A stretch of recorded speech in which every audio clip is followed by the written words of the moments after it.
Well, hello, my friends, and welcome back to another episode of the Homebrew Happy Hour. This is the show where we supply the answers to your homebrewing questions and discuss all things related to craft beer. And if you, my friends, have a question you'd like us to discuss on a future episode, you know you could go to homebrewhappyhour.com, click on that submit a question link at the top of the page. You could email Joshua at homebrewhappyhour.com because they both go to the same gosh darn place. Or even better, call it in and leave a voicemail to 325-305-6107. You probably don't like hearing your own voice, but maybe you do, like me, and you just want to leave a voicemail or text us. That's what most people do. They email or they text.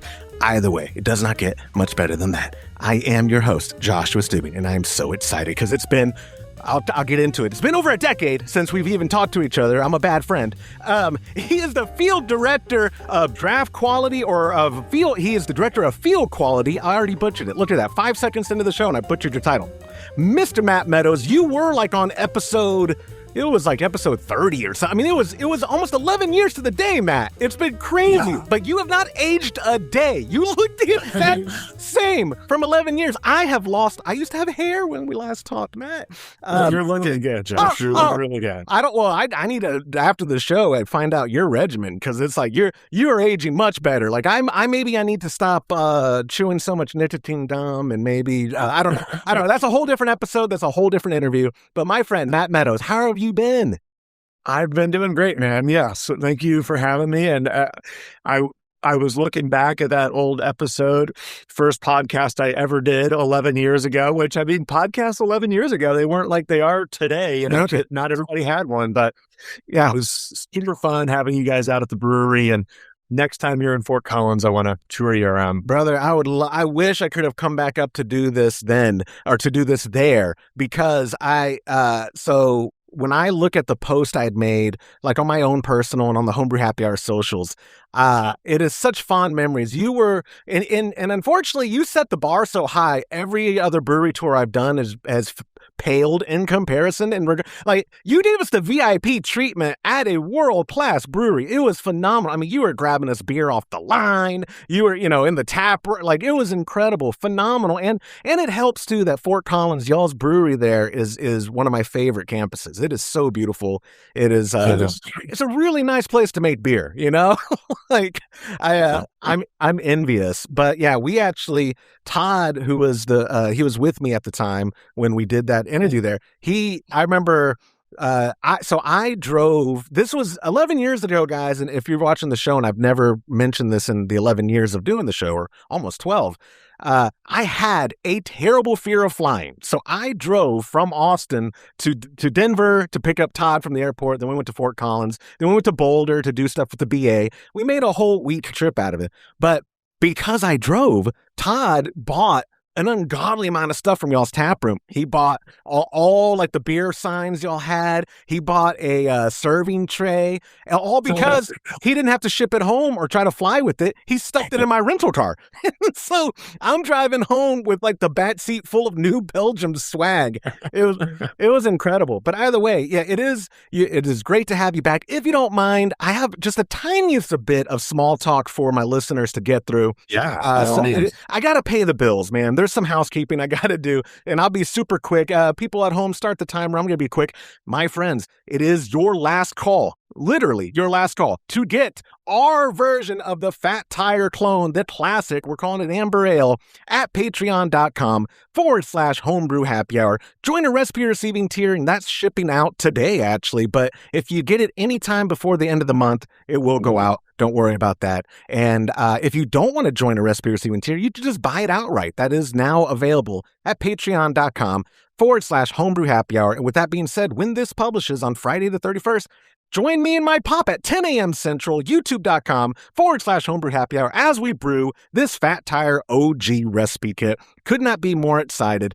Again, the live stream starts at 10 a.m. Central, July 31st at youtube.com/homebrew happy hour. Thank you to our sponsors, Brewer's Friend, Cellar Science, Hops Direct, Monster Brewing Hardware, and of course, Viking Malt for making these kits as premium as they are, but also for keeping the lights on, guys. And every member at patreon.com/homebrew happy hour literally could not do this without your support, and I appreciate it. Stop that timer. Boom. This episode is brought to you by brewersfriend.com. Brewing beer at home isn't just about ingredients, it is about precision. And that's where brewersfriend.com comes in. Whether you're dialing in your first recipe or perfecting your 100th, Brewer's Friend gives you the tools to brew with confidence. Their recipe builder, mash calculators, and water profile database helps take the guesswork out of the process so you can focus on what matters, making great beer. Brewer's Friend isn't just software, it's a community of passionate homebrewers sharing recipes, tips, and feedback. It's like having a homebrew club right in your pocket.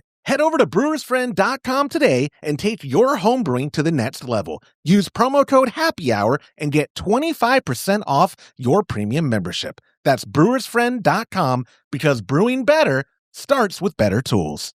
That was like 90 seconds. That's a world record. That was very good. I am a consummate professional. We're talking about how you mentioned 11 years ago, podcasts weren't as super common. My favorite interaction to have with people who find out I've been doing a podcast for almost 12 years, they all they can compare me to is their favorite podcast that has tens of millions of viewers or listeners, not realizing like this is the most hyper niche type of subject. Like people who homebrew and ferment is a tiny little demographic. So they'll say like, "Oh, what's your listenership?" And I'll be like, "Oh, it's like 15 to 18,000 downloads an episode on audio, blah blah blah." And they're like, "Oh, so not like Rogan?" I'm like, "No, nowhere near Rogan. Are you kidding me?" So the only thing Joe Rogan and I have in common is our baldness. That's it. But anyway, I am so happy to have you on. And I do want to preface with people, Matt's specialty is all about draft. And so as I've interviewed or not been able to interview, but when I get to interview people from breweries, it's been like, "Oh, let's talk about the recipe and this or that." I'm more excited to have you on because I'm such a, with Keg Connection LLC in its heyday, all we did was mostly consumer draft solutions, right? People who are converting a Keezer into or converting a chest freezer into a Keezer or this. And then we got into commercial installations in the Central Texas and North Texas area. And that opened up a whole new, this was probably 8 years ago when we started on the commercial side of how much draft affects the beer. A brewery, and I'm explaining your job probably, that you guys spend so much effort and love and care in the brewery making this beer exactly how you want it. And then you ship it out to Podunk, Texas or whatever, and they have dirty lines, or they have, it's not properly calibrated, the restrictions off or whatever. And now people are drinking that fat tire and they're like, "Oh, this sucks." But it's not the beer, it's the draft. You know what I mean? There's so many variables, and we'll get into that. But let's start with what you've been up to, because you were the director of field quality back then. 11 years, man. It's been a while. Your name is on the BA draft quality manual still, right? Yes, yeah, absolutely. Yeah, co-author of that manual. Been working with that group since 2007. Chaired that committee for a long time, but and I've been in this role for over 20 years now, which is wild because while my title is very similar to what it was 20 years ago, vastly different world today. I think we were in 10 or 12 states. We were just starting to cross the Mississippi for the first time early on in my role, which is sort of part of why we, developed this role, as we wanted to expand it out. But yeah, I've been doing this for 20 years now. And now, of course, we're, in all 50 states. And now I oversee Bell's as well as all Kieran USA, and we do some international stuff. I've gone and checked on our beer overseas. So yeah, vastly different today than it was even 10 or 11 years ago. But yeah, it's been a fun ride, I'll tell you that. I'm glad. I like the optimism, because the roller coaster that is this industry has, you know what I mean? It's literally just been like this. It's a hill or now it's a valley. But the joy of draft is what I enjoy most for a few reasons. One, draft has an implication of social world to me. Most of the time, if I'm enjoying draft beer, even as a home brewer, it's with my pop on his kegerators and we're together in this. Draft beer to me, it's my favorite for a number of reasons. And again, I keep jumping ahead. We'll get to that. Can you describe to people who maybe don't have, a lot of listeners that are in my audience today, I know they have the powers of the internet and they can go back in time and listen to that first episode. But let's just recap as briefly as you'd like. Like, what does a director of field quality do? Like, what is the importance of ensuring quality of draft for New Belgium's beer across the country? Yeah, well, I mean, I'll maybe take it back. You kind of alluded to this earlier, but just sort of the genesis of all of this. One, Kim Jordan was traveling. Our founder, Kim Jordan was she was traveling up in Seattle and was having all of these fat tires with just diacetyl bombs. And she's like, oh my gosh, like I got to get in the cooler. I got to write down batch numbers on this. Like we've clearly messed something up back at the brewery. I gotta investigate this. And as time went on, they discovered, oh my gosh, like the beer left the brewery pristine. Everything we're doing is right on, but we have these subpar draft systems. And that was New Belgium's first time to really start thinking about, wow, okay, we invest a lot of money. We really sort of over-index in terms of what we invest in dollars and people and labs and equipment for our size. To get that beer out the door. And then we just sort of wave goodbye, cross our fingers and hope that it's okay. And that was that philosophical change was right around that time. And that was also around the time that I was starting at the brewery and had developed an interest in draft beer. I watched a dude, I was at a festival and I saw some foamy jockey box and I watched him go like tweak a regulator and he came back up and he popped the handle a couple of times and it went clear. And I was like, I want to learn that he's doing like Jedi mind tricks on this beer and I need to learn that. So I just immersed myself into draft beer, became our draft beer manager in Fort Collins, installing systems, cleaning systems.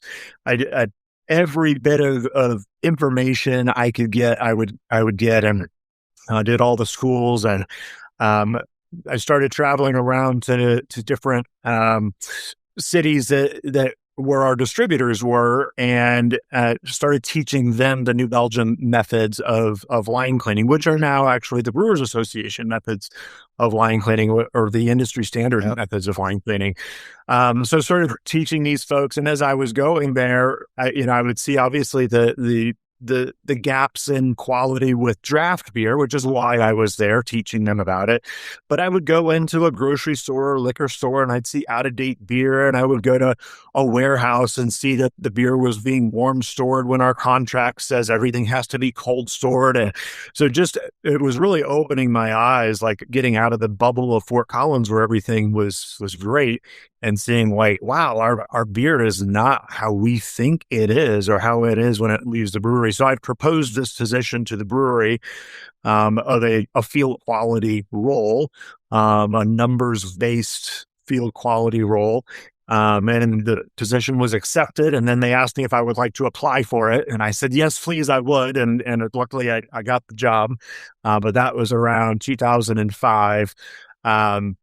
And then have kind of been doing that ever since. But yeah, all those things that I mentioned, time, best by dates, temperature, storage, draft cleanliness, draft system design, all of the beer touches so many hands. Like it actually goes through, especially draft beer, goes through more processes after it leaves the brewery than it does to even make the beer in the brewery. And it's amazing that lots of brewers just sort of forget about it after that and just hope for the best. But New Belgium's been really good about investing in that field quality program all these years. And I will say, here in the United States, we have the best draft beer that we've ever had. There are still a lot of opportunities out there. I have a job for a reason. There's still a lot of things going wrong, but compared to where we were 10 years ago, 20 years ago, a lot of those challenges haven't been completely eliminated. Some of them have, but Things have gotten so much better in large part to the Brewers Association and their great work of getting together, not just bringing in like a New Belgium, but bringing in Anheuser-Busch and Miller and Coors and Guinness and all of these brewers to really collectively bring all of this, decades and decades of information to make this one unified voice for the industry has been great. I have a question real quick. If I see, like, let's say the bar down the road from me has whatever New Belgium IP on, like if they have Voodoo Ranger or something, is there a good chance that they have to obey some sort of draft guidelines that y'all have established? Yes, absolutely. Yeah. Well, to get a little, in the weeds and nerdy, there are 16 states in the country where it is illegal for a distributor to provide that line cleaning service. Yeah. So the retailer is the one that hires somebody to come and clean those draft lines. So in those 16 states, you can assume that all of those draft lines are probably treated the same because the retailer hires somebody to come in. Those other 34 states, the distributor provides that as a service. So if a retailer has 3 different distributors that bring them beer, then they have 3 different cleaning schedules. So they might have one person that's doing a great job cleaning these 6 lines, somebody else that maybe hasn't been there in 3 months, and somebody that's doing sort of a mediocre job. So in those states, and you're in Texas, I'm in Colorado, both of those are distributor clean states. In those states, you could go in and at the same bar have a beer that is taken care of and great, and have a terrible beer that hasn't been cleaned in months and months. And yes, and I will say that in my role, we hold our distributors accountable for that. So in Austin, Texas, we have a wonderful distributor, Ground Distributing, that does an excellent job line cleaning and is in there every 2 weeks doing a great job. And I will say they give a little extra love and polish to those New Belgium lines because they know that we're out there taking a look at them, but they do a fantastic job for us. And I feel pretty confident that you're going to get a great New Belgium beer just about anywhere that you are, honestly. I mean, we really do try to keep a pulse on it and hold our distributors accountable. And they largely just do a great job for us, which we're very thankful for. Where I was going to go with that is if I had a craft brewery, I would know I would want to work with a distributor that works with y'all because the implication is that the lines are going to be good. It's like y'all, I don't know if other breweries appreciate the groundwork you've done in regards to, because again, like you said, it's a wild concept of how many craft breweries just do so much effort in-house to then not ensure that, because that's like, you get one impression with the average person, right? And in craft bars, it may be a bunch of macros and a handful of craft options. And then if your beer they're trying for let me try the Voodoo Ranger, and they don't have a good experience, but it's not because of anything the brewery did, it's because of the draft side. That's a lose-lose. Like that's the work. Yeah. There are a lot of breweries just intent. I say a lot. I'm making that up, but there's probably, if there's one, that's too many of breweries that are just like you said, they just send it out and okay, I hope for the best. Where I can't fathom that, because I can just tell you as a home brewer, anecdotally on short run, direct draw, kegerators and keezers, how much it affects the end product. Like if I don't have clean lines, I know for immediately, like, oh God, oh no.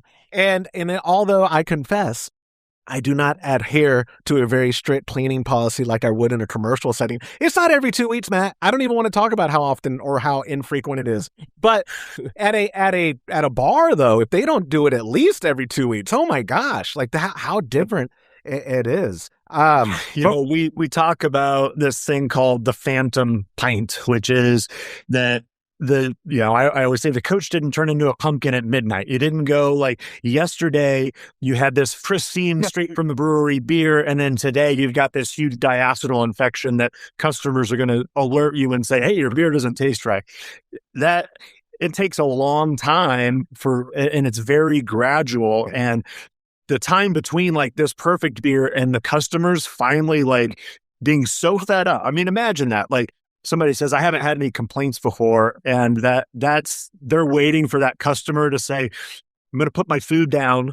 I need to raise my hand and call the bar manager over and tell them how bad their draft beer is. Stop the conversation with my. It's like, if that's what they're waiting for, that's a danger zone there. But that time in between, they lost a lot of sales. There were people that, before it got so egregious, there were people that were just like, this beer is fine. I'm not going to say anything. It's not the best beer I've had. They kind of nurse it, versus we've all had that amazing draft beer experience where you're just like, well, where did that beer go? I'm ready for another draft beer. And those are these lost sales. That's why we call them the phantom pints. These are all the lost sales that you have that you didn't know you lost before your system is so, detrimental that people are weighting you down and telling you how bad it is. And so that's where we really try to hone in. It's like, if you know you have a problem, like, we don't have to convince you that, hey, these ones that are creeping up towards these issues, we want to stop it before you get this full-blown diacetyl infection, bacterial infection taking over your lines. Like, we want to help you out and make sure that we're getting, our end consumers ultimately that great fresh draft beer. And I don't know if this falls in the same umbrella as Phantom Pint, but I see, especially at sports arenas, I don't know why they're the biggest offender. How much waste from an unbalanced system, or not even, it's usually a temperature thing. If I was a betting man, it's opening the fridge too much, the keg is warming up. But how many times I've been to, like, I like combat sports, and UFC was in Austin a year or two ago, and I went there and paid my $12 for a pint. I don't want to talk about it, but the guy pouring, dude, he had, let me see if I have a pint glass. So he puts the pint glass under, and it's just foam and foam and foam. He probably went through the equivalent of 4 pints before it got up to it. And I was just like cringing, like, he didn't care. He's a contract laborer who came in. But the person, whoever paid for that keg of, I think it was Shiner Bock I had, that was the craft option of the night, which I love Shiner. I was happy to have it. But I was just cringing at how much waste went in. When y'all are going in, I imagine your systems are also part of it, is balancing them to eliminate waste. Yeah. This episode is brought to you by Cellar Science. For years, homebrewers have been told they have to choose. Do you want the quality of liquid yeast or the convenience of dry? Well, Cellar Science flipped the script. They're proving that dry yeast isn't just a backup plan anymore. It's the upgrade. Cellar Science offers premium dry yeast that delivers higher cell counts than typical liquid pitches, meaning you get a stronger, healthier fermentation without the hassle. And the best part? You can direct pitch right into your wort, no starters, no waiting, just brewing. Whether you need their new West Coast strain for a classic American IPA or jungle for a massive fruity estery flavor, they've got your next batch covered. It's quality yeast that doesn't break the bank. Save time, save money, and brew better beer with Cellar Science. Yeah, absolutely. A lot of what we do, I mean, of course, we're out there sort of insecting and seeing, but we're doing these things so we can resolve these issues. So a lot of what we're really doing is training and getting in front of line cleaning companies, install companies, distributor, draft technician departments, and teaching them the proper methods of cleaning. But also teaching them, proper balance. The McDanton app, I'll plug that, and even for your home brewers that are designing their draft systems, that app is great for huge systems, but it's also even great for your little homebrew direct draw systems to help you understand how temperature and pressure and elevation and even ABV have an impact on what your regulator settings should be, and how that balance works. And absolutely. So we're always out there educating people, and at the end of the day, I can come in and say, hey, this beer tastes a little bit off, but again, people go back to, well, I haven't had any consumer complaints. So we always go to that profitability. Let me help you make your draft system the most profitable it can be. It is the most likely, depending on the venue, it is likely the most profitable piece of their entire business is that draft beer system. And it's overlooked. It's when it's installed, it's the last thing that's installed, which is why these stadiums that you're talking about have 200, 300 foot long systems. And then they complain about beer waste for their line cleaning. And then that's sort of the, that's a compounding issue. So they don't clean it, which makes it pour worse, so, all these issues. So yes, we're an infinite number of battles out there to negotiate, but I'm happy to do it. And not to go into the infinite number of them, but what are some of the more common challenges a craft brewery might have in regards to ensuring that the product they spent all that heart and the blood, sweat, and tears and making it taste how they want there in your own home tap room, that having that experience anywhere? Because one thing I'll say that I'm always impressed by macro breweries, by even you know what? I'll even say it now at the sake. This would get some hate mail, which helps the algorithm. It's all win-win with me.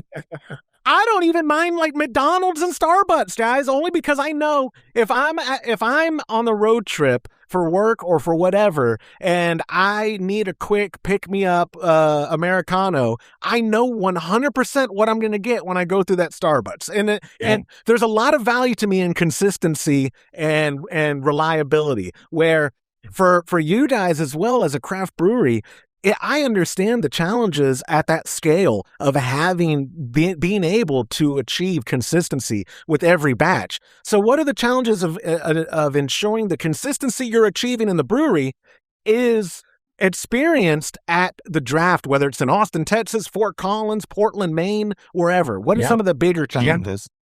100%. I mean, that is my world. That's my role. I can, pretty confidently, not that there are, little things that could happen, but I can pretty confidently assume that what has left the brewery is a fantastic beer. And we're really good, honestly, about, we do a lot of testing before it ever leaves the brewery, but there are certain times where we catch things, a day or two late. And so part of my role is also getting together with that distributor and saying, hey, put that beer on hold until we can confidently give it the thumbs up. And 90% of the time we do. We put it on hold and we say, hey, all good. We just wanted to make sure we had a little scare. We wanted to do one more test. That looks great. But we are constantly monitoring that beer after it has left the brewery.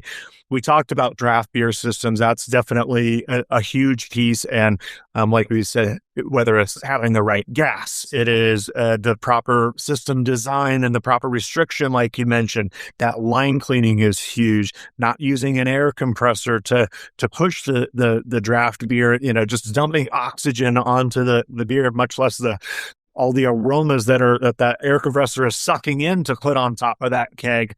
So all of those aspects for draft. But one other piece that I'll mention is packaged beer. Best by dates are a huge thing. And I think some of our biggest craft consumers might be our biggest offenders, because they're like, ooh, this beer is so good. I'm going to age this beer. I'm going to hold on to it. I'm going to stockpile and hold on to this. And there are certain beers that age well. Generally, I would say something nothing hoppy. Hops do not age. Hops should be 100% fresh all the time. And high ABV will generally age pretty well. So you want to avoid aging any low ABV hoppy things, but higher ABV, malt forward, yeast forward, sours generally will age well. I would say, the rule of thumb is the freshest beer is going to be your best beer. But if you really want to hold on to some things, those should be some of your guidelines. But when you're at the store, check those best by dates. We pride ourselves on putting a clearly legible expiration date on every one of our packages, whether it's the individual bottle, individual can, 6-pack, 12-pack case, to make that as consumer friendly as possible. There's a lot of breweries out there that might not put any coating on there, which is really dangerous, especially for, just track and trace. Or it's sort of like a code that you got to get a little Orphan Annie secret Dakota ring to figure out, how old is it? When does it expire? So I encourage people, if it does not have at least a packaged on date or an expiration date, take some caution when you're buying that beer. And sometimes your local stuff might be the oldest stuff in many cases, because they don't have the resources necessarily to monitor it. So yeah, freshness, I think, is one of the biggies. Temperature, that's the other one. I've done some tastings where We have tasted 1 month old beer that has been cold stored its whole life and has been warm stored for that 1 month. 6 months old and 1 month warm. So 6 months old, 1 month warm, also 6 months old. And when you're doing this line of tasting, it's actually the temperature that has a bigger impact than the date. So you can have stuff that's almost at the end of its expiration date that's been cold stored its entire life, that's tasting fresher than something that's in the middle of its best by date that had a month stored warm. So encouraging people to keep things cold and you might see a display at a grocery store. We work in a little bit of time for that that reality, but just making sure that it's staying cold as much as it can and monitoring those best by dates. That's one of the biggest things. I live in a college town, so I'm going to make a wild assumption that our sports bars, those biggest offenders of warm storing kegs, because that's what it seems like in my neck of the woods, dude. Any given sports bar in this town where Texas State is, St. Marcus, Texas, there's a lot of kegs that I'm like, oh, are those empties? And nope, in the alley, it's actual beer. And today, right now, it's almost noon my time, and it's 90 degrees, but feels like 102. So I don't think the keg has the heat index effect like humans do, but still, a keg of beer potentially in a alley and with direct sunlight at 90, what's that going to do to that beer? 100%. Absolutely. Yeah.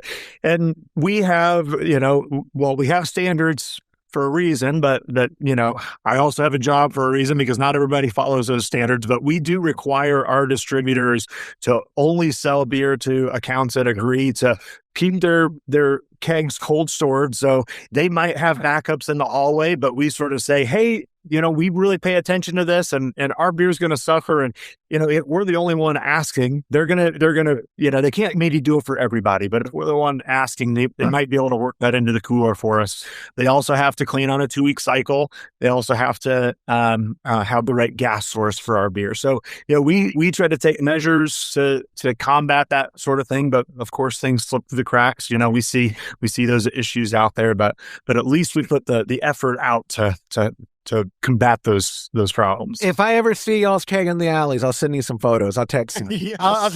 Hey, man, look at this. Yeah, I will. If you need it, we're very diplomatic in how we do. We don't come in guns blazing, unscrewing. We're out of here. We're very diplomatic in how we handle things. Typically, we pride ourselves on. We would never tell somebody, "Hey, your beer tastes like crap," but we might. We pride ourselves that in certain words, we maybe said your beer tastes like crap, and they're thanking us by the time that we leave. And we've raised the bar for everybody. So we pride ourselves in that diplomacy. No, man, I'm looking for a job. I need you to hire me to be an enforcer down here, Matt. Crack the head. I'm 5'0", but I walk like this, anyway. No, I have so many. I'm trying to hone in my ADD to not keep digressing, because this topic has always been just so fascinating to me. But I'll start with asking you, on the commercial side specifically, do you have a preference in regards to your ideal customer serving New Belgium on draft? Long draw versus short draw. Do you have a favorite? And if so, why? Yeah, great question. Direct draw, short draw, all day long. 100%. There's pros and cons to each, but your direct draw system is your simplest system. So only so much can go wrong. It's easy to troubleshoot those systems. The more parts and pieces you have, the more things that can go wrong. But also, I think of every connection, every new piece of equipment that's in a draft system as another bacteria trap, as another place for microbiology, because that's when we're talking about bacterial infections, these aren't things that, sometimes it's so bad you can see it, but we're talking about microbiology, things that you see in a microscope. So all these little pits and crevices, here's another slice, there's a little, place in there that the chemical is just going to sort of flow by with the laminar flow and not grab that little bit that's in there. All of those extra parts and pieces are places for bacteria to grow. There are things to go wrong. So direct draw systems, for sure. pitfalls of the direct draw system, they use polyvinyl tubing. That's the weakest link in any draft system. Every draft system has some bit of polyvinyl in it. There are some polyvinyl alternatives out there that have better barrier properties. The pitfalls of polyvinyl are, one, it's very porous, so lots of pits and crevices for that microbiology to grow. It also, that porous nature allows for oxygen ingress and CO2 egress. So it sort of breeds, so it helps breed bacteria, but it also ages or oxidizes the beer. But the nice thing that a typical 3/16 ID tubing of polyvinyl holds 1/6 of an ounce per foot. So if you've got 6 feet of that, you have 1 ounce of beer in there. So the good thing is you're probably pouring out that first ounce and then just pouring straight from that fresh keg. But also direct draws, it's easy to replace that. You should replace that polyvinyl every 2 years. It's very quick and inexpensive. You could probably replace it faster than you could clean it, in many cases. So just replacing that polyvinyl regularly. But yeah, hands down, direct draw. Glycol systems are great. There's a need for them.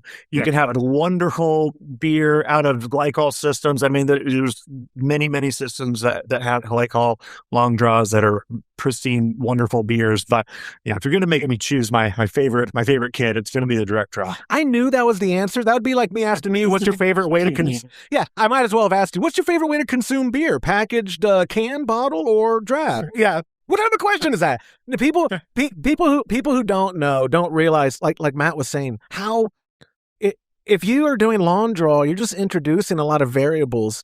And some of them, I've been a part of installing, 100+ foot runs, which obviously, like you were saying earlier with stadiums, some of them are 200, 300 foot.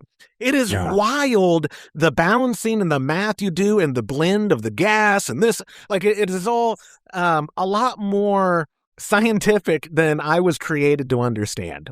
Like on a linear scale of Ponstum to Einstein, I'm a little bit on the Ponstum side, Matt. Sure.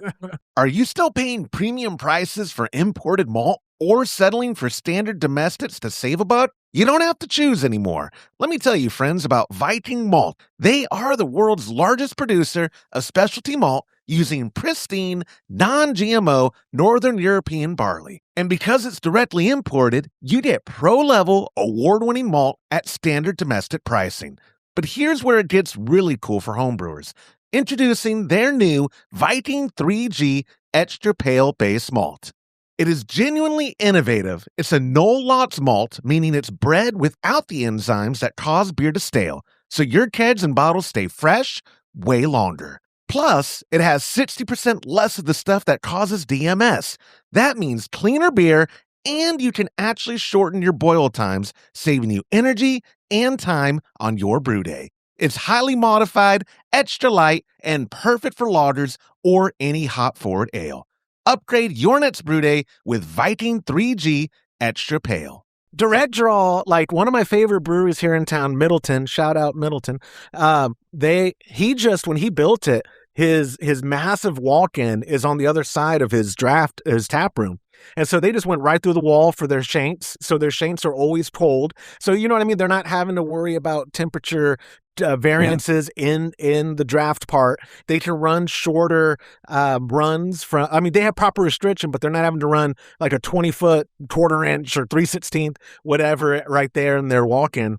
And it seems like an easier thing to do, and easier for everyone. Easier for the team coming in to clean. Easier for the bartenders to learn short direct draw short systems seems to be where it's at. And do you find, though, anecdotally speaking, that direct draw or long draw is more common? I assume long draw is more common in commercial settings, but I just don't know. I don't have that experience. Yeah, I would say remote systems, just generically, I'll call them remote systems because, direct draws can be longer and remote systems can be shorter. So remote meaning the cooler is in one area and the bar is in another area, and there's a space in between. Those remote systems, they would be more common. I don't have an exact statistic, but over 50, I would say probably closer to 2/3 of systems are going to be remote systems. I believe that too. Again, all anecdotal, and that I live in the anecdotal in case you're new around here. But like any given bar I'll go to, or it is like, and so a lot of the times it's for the sake of aesthetics, right? They may have a center bar, and they don't want the storage under the table, or they don't want the walk-in cooler on the other side. They want the centerpiece bar, and people like Cheers, right? The TV show Cheers. Right. Like that was a long draw, or probably, I'm assuming. But I say that it may have been under the counter. I don't know. I won't get into that. Could have just been right in the basement, right below. That's true. That bar was already in the basement. I don't know. That's what I mean. Yeah, I don't know. You know what? That kills the show for me. It's so unrealistic. Golly, Cheers. No, let me digress super quick. During COVID is the first time I watched Cheers, because I was talking with someone about greatest sitcoms of all time, and this person, it was like a Gen X, or no, you might have been my pop, who is totally a boomer. Either way, someone said, "You never seen Cheers? You got to watch Cheers." I binged it. Oh my God, greatest show of all time. What a good show. So good. So good. So good. Back to the podcast. My apologies. One thing that we talked about off air in email, and I'm so excited to dive into this, because now, I say now, in the Western culture and in my, again, anecdotal bubble, different pouring methods have introduced themselves to me over the past 2 or 3 years. And in email, I didn't even get it out of you. You preemptively were like, something I'm really passionate about is all these different pouring styles. So let's start by we don't have to go through every pouring style, but I do want a blanket kind of assessment of how, how the beer is brewed obviously affects how the beer ends up, how the beer is packaged and stored, and all that affects how it is. Now we also get to the actual dispensing. How does the way a bartender, a beerista, whatever they call themselves, how they determine to serve and present, how does that also affect the user, the consumer experience of any given beer? Yeah, great question. It is very overlooked. I mean, we do so many things, as I talked about, at the brewery, and then we deliver that beer. We put it on a refrigerated semi-truck to send it across the country to a distributor. We monitor it, making sure it's refrigerated and fresh in that distributor warehouse. It gets to that retailer. We're monitoring the draft system installation and the line cleaning and everything that happened. And we could just be perfect, like every step of the way. And that's a ton of work to get it there. And then the bartender can potentially make it a subpar beer right in the last, 30 seconds of that beer's life. And glassware cleanliness. I mean, let's have a whole other podcast just dedicated to glassware cleanliness. I mean, that's a huge one. And the cleanliness of the glass is going to impact your ability to be able to pour that beer. But I do a demonstration. I do a live demonstration in a lot of the trainings that I do. I made a little YouTube video on it that people can, search up Matt Meadows beer or something. It'll probably come up. But if you've maybe seen it, it's the napkin demo. So you can be pouring a beer, and you can just fill that glass all the way to the brim without releasing any of the CO2, and take it all the way up to the brim, which, a lot of people like, don't put any foam on there. Give me more beer, right? But they don't release any of that CO2. So they give them this fully carbonated beer versus a proper pour. You would work that glass. It would release the CO2 to build a naturally forming collar. It's a protective collar that keeps oxygen away from that beer. It also releases all the aromas. So it's a much better beer. You're going to enjoy that beer because all those aromas have been released through the CO2. You've got that foam on there, which is going to collapse down into some beer by itself as well. But the mouthfeel of it all, you're going to get a better quality beer when it's poured correctly. But this napkin demo that we do is you dunk 2 napkins, identical napkins, into these 2 beers to demonstrate. It shows you the CO2 that's locked in those beers that's going to go into your belly.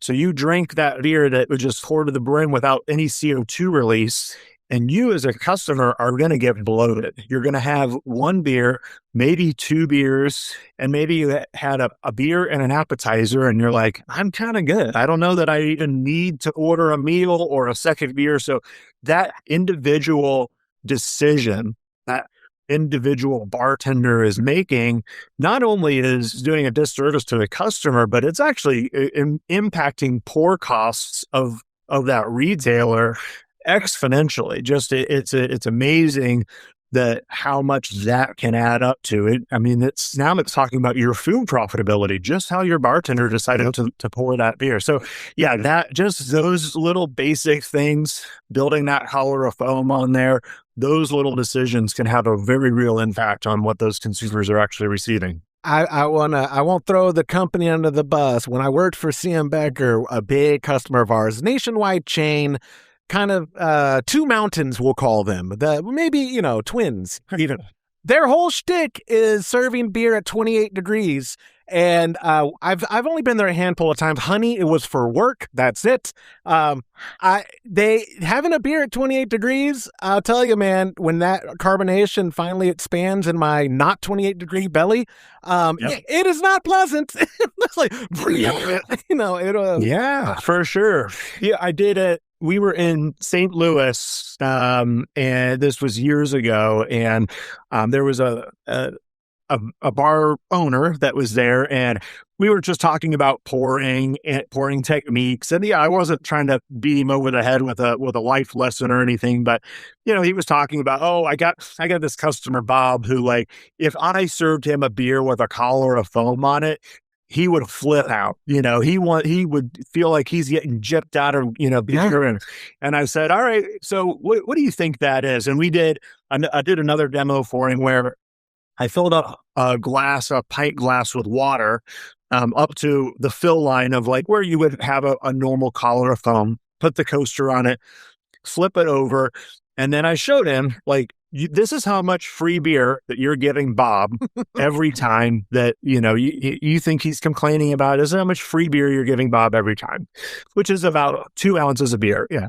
I just did some back of the napkin math for him. I was like, all right, let's take that 2 ounces times a keg a week times the 10 lines that you have times, I said, a keg a week. All right, times 4 weeks in a month or 52 weeks in a year. We came out to around $55,000 to $60,000 that he was giving away in free beer. And this is not the cost to the consumer. This is how much he paid for that free beer. Yeah. Around $55,000 or $60,000. And without hesitation, he goes, F Bob. He's like, I can have that conversation with Bob. Like $60,000, that's real money. And I just did the math right there with him. Like, we just sort of roughed it out. And he was like, eyes were just wide open, like, oh my gosh, I can't believe how much free beer. And we talked about the quality. Like, you're giving people a bad quality beer. You're wasting your own money. There's so many reasons to get that proper pour out there. Absolutely. I want to ask a question, because this is kind of going to segue into some of the European styles of pouring and the Asian styles of pouring that have made their way to our side of the world. On your bookshelf there behind you, is that a Lucre? Is that a side pour? I can't tell. So let's start with that. So side pouring in Austin, I've noticed more breweries implementing it. I'm not convinced the majority of them are implementing it the way that Lucre intended anyway. I think, they're like putting random stuff on it. But let's talk about the increasing popularity of the side pour and the thought behind why is it popular, and what does it even accomplish that a normal, what we'll call normal standard pour, does not? Yeah.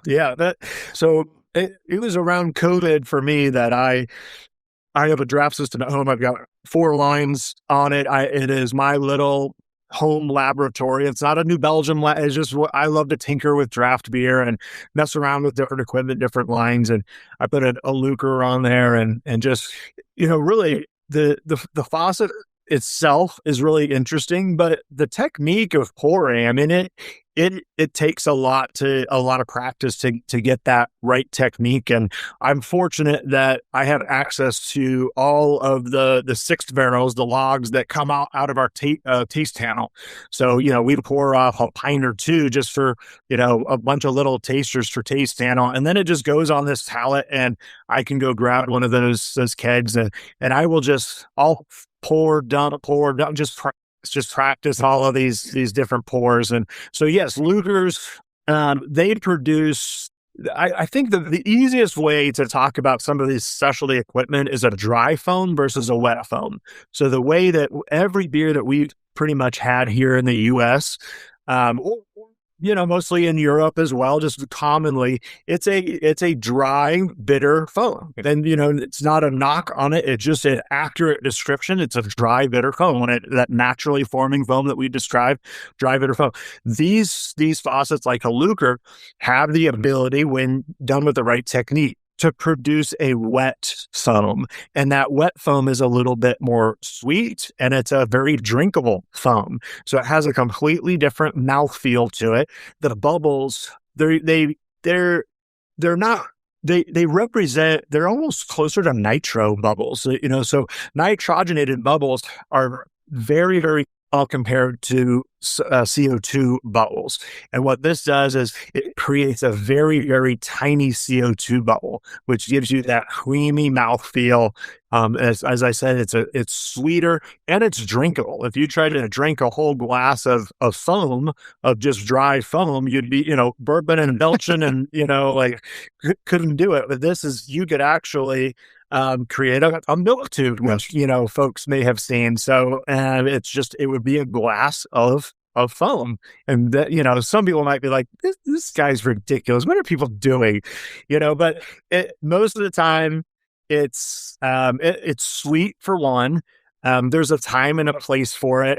And it does collapse down into a decent amount of beer. It's a very dense foam that does have a lot of beer in it. But lots of times, like in Czech Republic, it's almost, you do it as a shot. Like people will drink it all in one. It's sort of a celebratory, just a fun thing to do. So, it's not like people are just ordering, every beer that they have just as a glass of foam. It's just a little different way to order it, and just a fun, different way to experience a beer. Same keg, but a totally different flavor and mouthfeel coming from that same beer, just a different experience. Yeah, one of the things that CM Becker, they're not a sponsor of the show, but still pushing them. I love the product still and love the guys, but a lot of customers. So I was telling you before recording, we went to Chicago a year ago, and Dovetail was the reason we went up there, because they had used these. They weren't flow control faucets, but they did have a creamer function. And the thing that Dovetail really enjoyed about these V20 faucets was the wet foam experience. They're brewing continental European style lagers, right? That's their shtick, and they do them exceptionally well. And one of the things that they really harp on is the draft experience, clean glass, and proper pouring techniques. And that wet foam, they were talking about. The consumer experience just skyrocketed up in regards to like what a wet foam can do. Like if they're serving a Hellas and they get to the fill line and then they, agitate the creamer function on the faucet to get that wet foam. So that collar now is a wet foam collar, not just a dry foam. Oh my gosh. It just is like people, like you said, the mouthfeel, the creaminess of it. It is very nitro-esque in the experience, and not having to use much more. I don't even know what a standard blend is for beer gas. Is it 70-30, 80-20? I have no idea. Yeah, 70% CO2, 30% nitrogen, yeah. But even at a 70-30, it gives the perception of more nitrogen than is even actually being used to push that beer from the cold storage to the system. It was a phenomenal. That was when my eyes really were opened with that Chicago trip, because then another guy, Ziggy, shout out Beer Miscuous Chicago, he walked us through this whole presentation of how he does Japanese sharp pours. And I'm hoping you're familiar with it, because I'd love for your expertise on are you familiar with it enough for me to ask these questions? You are, right? Yeah. What is it? What is it Japanese? What is the sharp pour? Like, what is it accomplishing? And why is it so awesome? Like, what? Like, I love it. The Japanese, I confess, Matt, I'm a weeb. If you look, I have all this Japanese stuff, my whole office. I've been a long time weeb. I don't have the waifu pillow, but it's coming, Amazon.com at one day. But even taking that out of the equation, the sharp pour and the whole thing behind it of actual sharp pour and dipping it in I love it. But I'm going to let you, the expert, describe the sharp pour and when it's appropriate. Yeah. Okay. Can I give a little backstory on Japanese pouring, please, before, and then I will bring it into the sharp pour. But well, my personal experience from about 2 years ago, one thing I love doing, I work with the Cicerone group, so I proctor the master Cicerone, and I proctor the draft beer portion of that, and I was in Kansas City, and Neil Whitty, my good friend Neil Whitty, who works for Cicerone. I was actually just staying at his house, and we had a couple of beers and getting ready to hit the hay for work tomorrow. And he was like, "Hey, real quick before we do, let me pull up these YouTube videos." And he started showing me these Japanese tapsters. It all, no subtitles, all in Japanese. We have no idea what they're saying, but all these crazy pours. We're like, "Oh my gosh!" Like it opened my eyes to it, and I left that trip. This was, like I said, about 2 years ago. Went home and just started studying Japanese pours and that Japanese culture. And what I found out is there's these famous tapsters in Tokyo and around Japan that you might walk into a bar and they have one keg of beer, but they have a menu of 8 different ways that you can order that beer. And they got this famous tapster. So you come to have your beer served by this famous tapster. And some of them might be like, "All right, are you pairing this with food? And what type of food are you pairing it with? We want something that's bright and crisp." Or, no, I'm planning to sit here at the bar and have 2, 3, 4 beers. All right, I'm going to pour you more of a sessionable one. Or maybe it's a milk pour, like we talked about. There's just something a little bit more fun and funky, and here's how it's going to be different.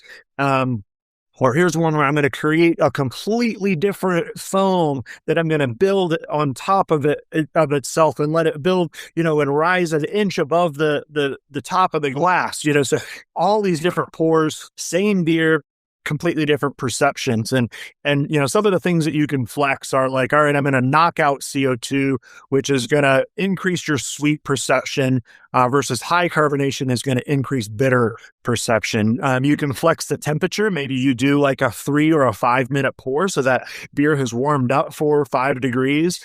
So a warmer beer is going to also enhance sweetness versus a colder beer is going to enhance bitterness. So you can flex some of the sweet and bitter, and then mouthfeel, of course, a softer, more sessionable, or a bright and crisp beer. And then the foam, like we talked about, that's a whole other piece of that pie. So all these different pours can flex these different things and give you a completely different presentation. So the sharp pour, you'd almost improperly pour the beer. So you would pour that beer all the way to about an inch. Well, in Japan, it's a 70-30 ratio. So they would say 70% beer, 30% foam. So a lot more foam than we even promote here in the US. But you fill that to about an inch and a half below the rim, keeping all of the CO2 in the beer. So you're going to enhance that bitter perception.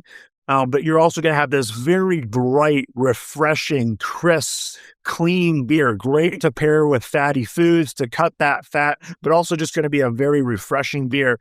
But then you top that with this wet foam. And I actually have a Japanese faucet over here. This stays on my desk because this has been a big project that I've been working on.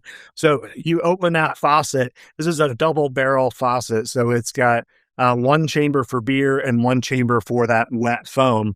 And so then you top it by pushing it back. You top that beer with that sweet wet foam on top. And that's your traditional sharp pour. And you could do a sharp pour with a Lucre. You could do it with a Depatat faucet. There's different ways. There's a couple of different Japanese faucets that you could do it with.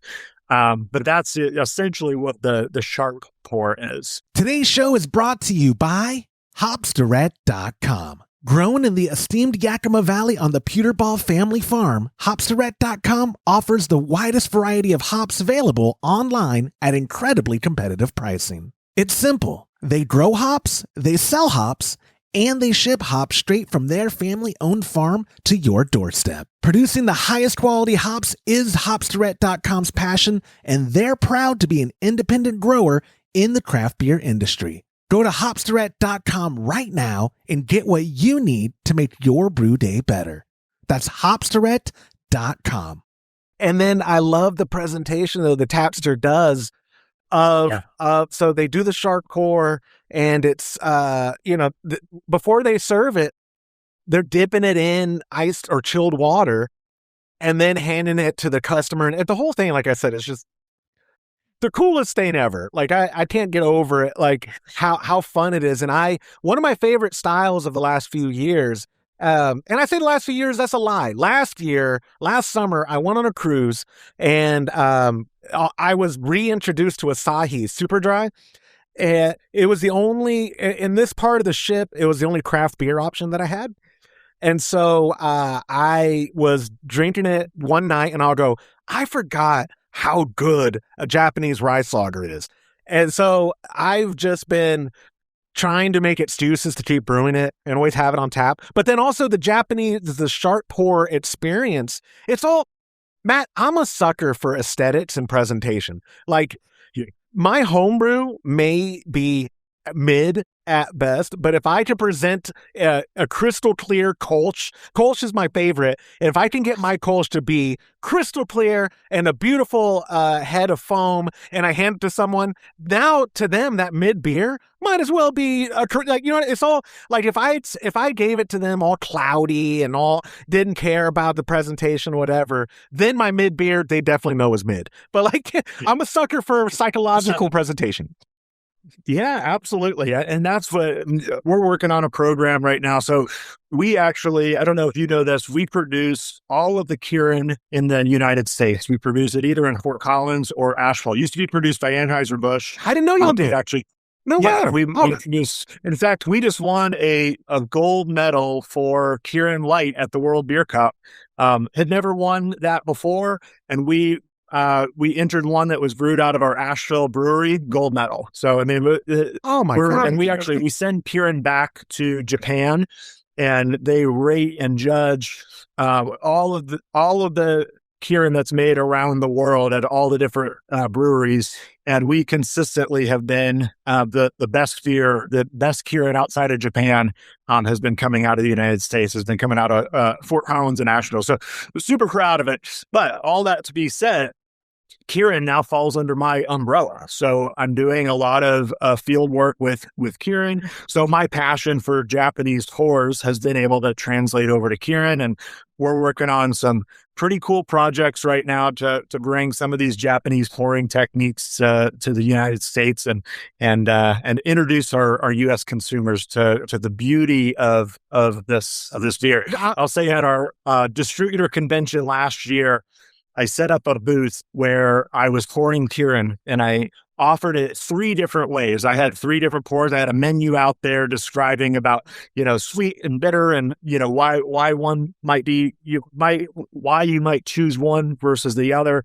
And I was like, oh man, I don't know, beer distributors, these are like the AB guys, the Coors Miller guys that are coming here. Like, are they going to care about this? And I had a line probably, anywhere from 10 people to 50 people deep for 3.5 hours. I had no break, 3.5 hours of these beers, and these guys were fascinated by it. And that's when I was like, all right, I think we've got something here. Like, this was really cool. They were like, all right, did you brew a special keg for the convention that's like nitrogenated or something? And I'm like, no, it's equipment and technique. That's all that it is. So we're creating a pour that's going to be very user-friendly for our retailers to do. Like, got a program that we're working on getting out there, which is super exciting. So I've been able to take my fun little passion project and actually implement it at work. So I love it. I love Ichiban. I had no idea. I should have done my homework before doing this interview. No, that's okay. It's fantastic beer. It really is so good. It is. I mean, it's a really, and I'm not saying this because of our affiliation, like it is just a very well balanced beer. It's an all malt beer, which when you think of Japanese, you often think, as you said, of rice beers. It's an all malt beer that in terms of its balance between sweetness and bitterness, it is a very, very well balanced, very clean beer. And we've been knocking it out of the park. Our brewers in Asheville and Fort Collins have just been crushing it. And so I that's probably like 90% of what I drink is Kirin Ichiban. It's a wonderful, wonderful beer. I love it. And is it not technically, is it an IPL? You said it's an all malt lager. Is that considered all malt? Yes, lager. Yeah. I mean, but it's considered international pale lager. Or am I making that up? I don't know. The BJCP. Yeah, that's a good question. I could which of the many categories? Yeah.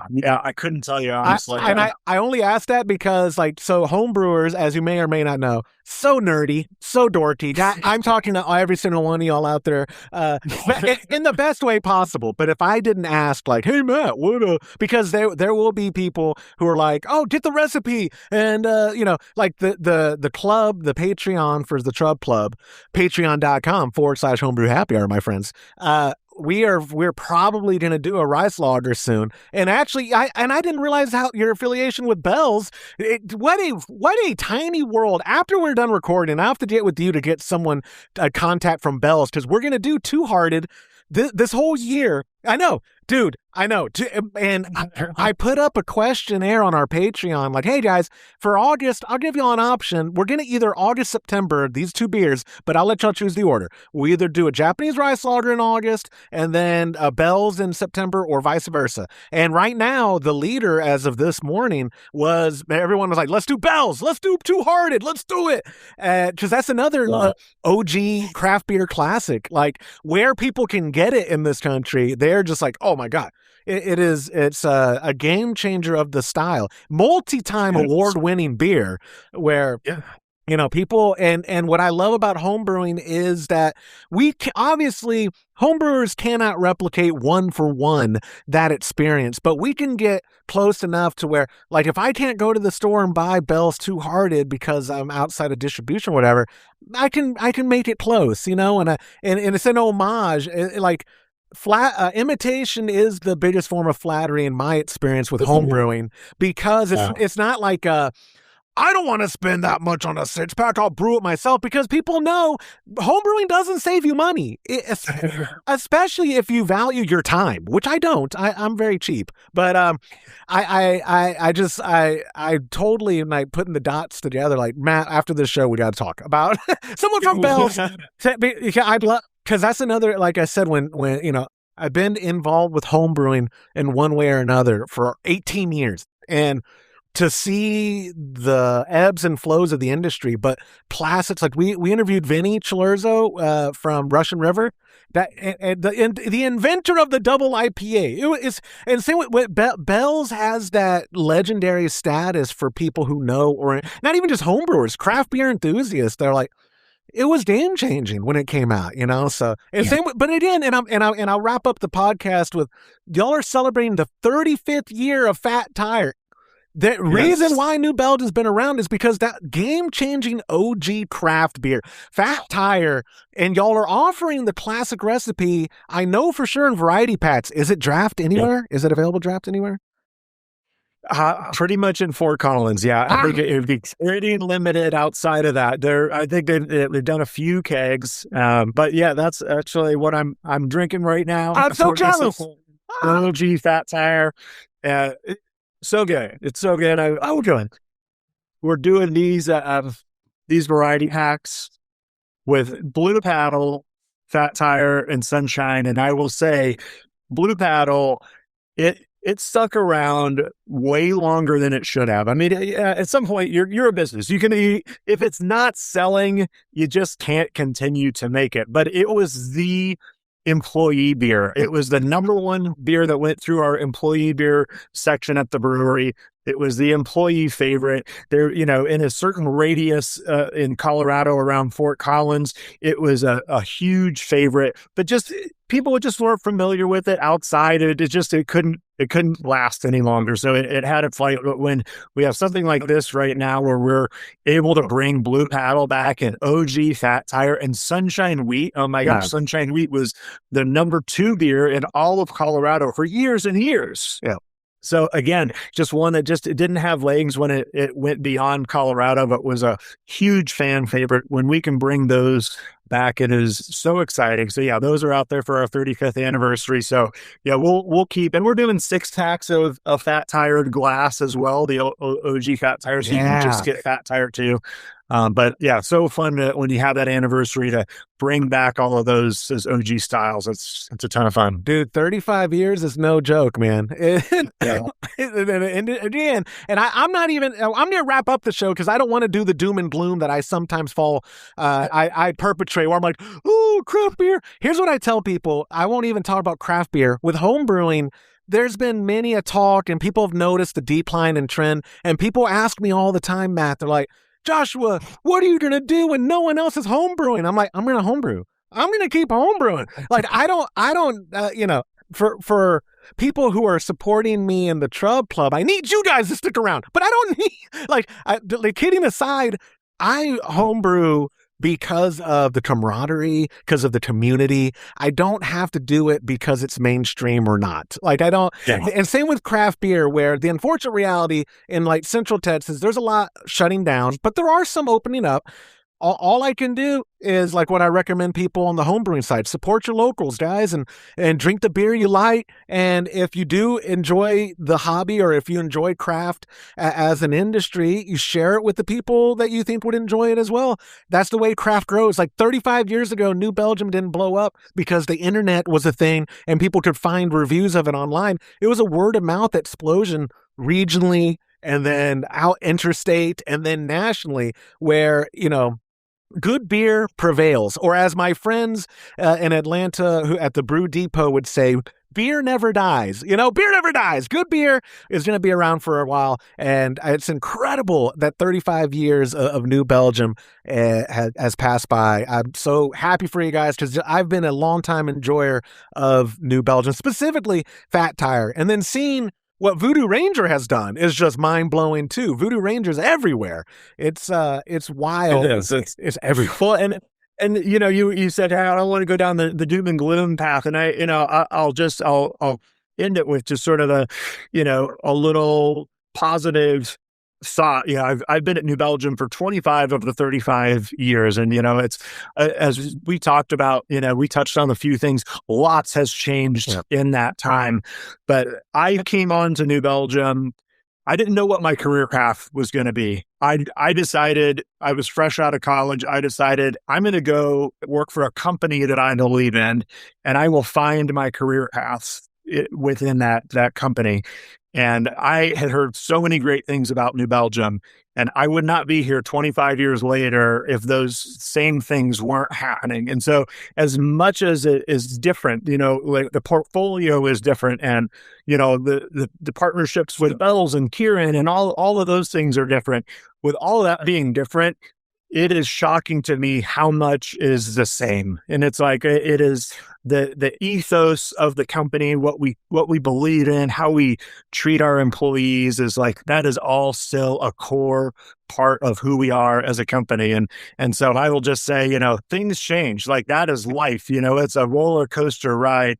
But when you're centered with your beliefs, and all of those changes can happen, but you stay centered on your beliefs, then you're happy. Then good things are happening. And New Belgium's done a really good job of that over the years. They have. I've only heard good things. And I did have a side thought when you were saying that. Yeah, the last time you and I talked and saw each other in person, I only had 2 kids, a 5-year-old and a 3-year-old. And now that older one she's a 16-year-old, and I'm bald, and I'm downward spiraling, and I got to wrap up the show now before I have a midlife crisis on air. But Matt, dude, again, I cannot thank you enough for hanging out with me. Thank you. And you, I have to give credit credit where credit's due, because I know how busy the industry is, and I know how busy your position is. And when I reach out to a lot of these breweries, it's like 5 weeks. If I even hear back from them, you were so quick to reply. You actually had remembered our hangout. Like it was very flattering that you would even remember, and much less make the time. So I sincerely appreciate you, my friend.